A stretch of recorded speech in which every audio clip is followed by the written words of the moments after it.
क्या आप जानते हैं कि जिन शेयर और इक्विटी ओरिएंटेड म्यूचुअल फंड को आप अपने दोस्तों, रिश्तेदारों, जानकारों या खुद के ज्ञान पर कहने से खरीद लेते हैं और उन्हें साल भर से पहले ही बेच देते हैं, उन पर आपको देना होता है 15% इनकम टैक्स, साथ में 4% हेल्थ और एजुकेशन सेस अलग से।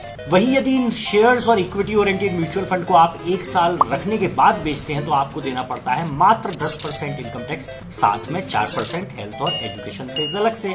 लेकिन सबसे बड़ी बात यह है कि एक साल रखकर बेचने के बाद जो टैक्स आपको 10% देना है वो देना है 1 लाख रुपए से ऊपर।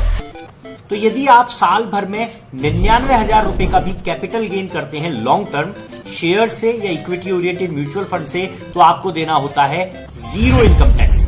है ना कमाल की बात। ऐसी ही कमाल की एक और बात यह है कि जब आप शेयर्स की ट्रेड करते हैं तो इसकी सारी इंफॉर्मेशन इनकम टैक्स डिपार्टमेंट के पास पहुंचती है, जो AIS और TIS में रिप्रेजेंट होती है।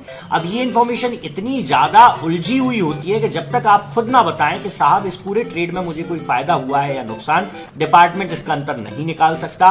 और ऐसे लोग जो ट्रेड तो करते हैं लेकिन इनकम टैक्स रिटर्न फाइल नहीं करते हैं, उनको इनकम टैक्स डिपार्टमेंट से नोटिस प्राप्त होने की संभावनाएं बहुत ज्यादा है। तो चाहे आप शेयर के बाजीगर हों या नौसिखिए, अगर आप शेयर में ट्रेड करते हैं तो इनकम टैक्स रिटर्न जरूर फाइल करें। ज्यादा जानकारी के लिए आप मुझसे संपर्क कर सकते हैं। अगर आपको ये वीडियो अच्छा लगा हो तो इसे शेयर कीजिएगा और ऐसी ही